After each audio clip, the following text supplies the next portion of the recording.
Assalamualaikum warahmatullahi wabarakatuh.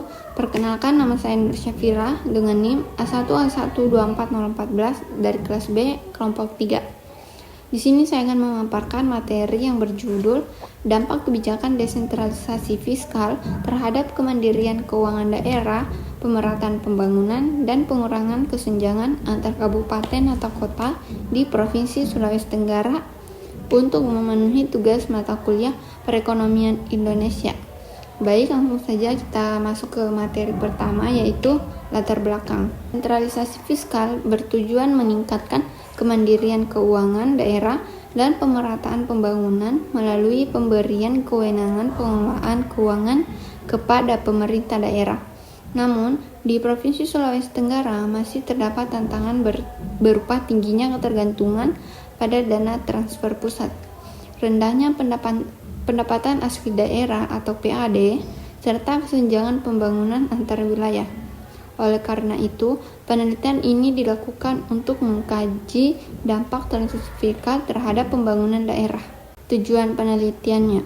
Penelitian ini bertujuan untuk menganalisis dampak desentralisasi fiskal, mengetahui tingkat kemandirian keuangan daerah, mengidentifikasi penyebab rendahnya PAD, menganalisis kesenjangan pembangunan, dan memberikan rekomendasi perbaikan kebijakan.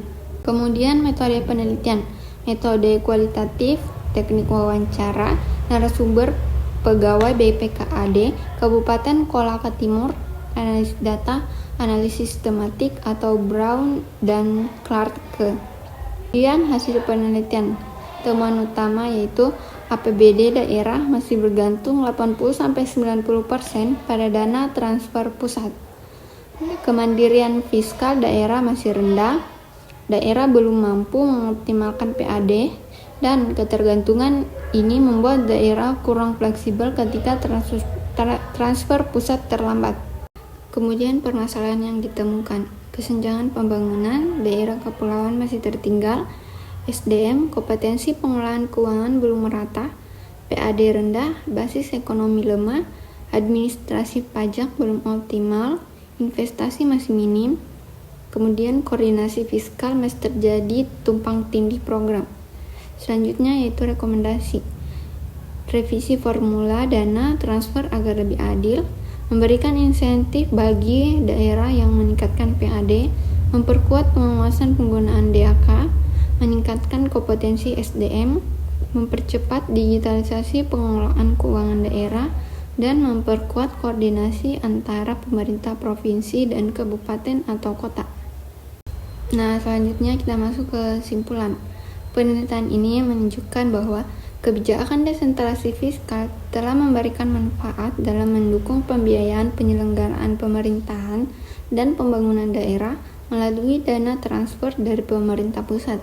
Namun, kebijakan tersebut belum mampu meningkatkan kemandirian keuangan daerah secara optimal karena sebagian besar kabupaten atau kota di Provinsi Sulawesi Tenggara masih sangat bergantung pada dana transfer pusat. Selain itu, masih terdapat kesenjangan pembangunan antar daerah, terutama di wilayah kepulauan yang dipengaruhi oleh rendahnya pendapatan asli daerah atau PAD, keterbatasan kapasitas sumber daya manusia, serta koordinasi fiskal yang belum optimal. Oleh karena itu, diperlukan perbaikan kebijakan melalui penguatan PAD, peningkatan kualitas SDM, penyempurnaan sistem transfer fiskal, serta penguatan koordinasi dan digitalisasi pengelolaan keuangan daerah agar tujuan desentralisasi fiskal dapat tercapai secara lebih efektif. Baik, itulah materi yang dapat saya sampaikan. Lebih dan kurangnya mohon dimaafkan. Wabillahi taufiq wal hidayah. Assalamualaikum warahmatullahi wabarakatuh.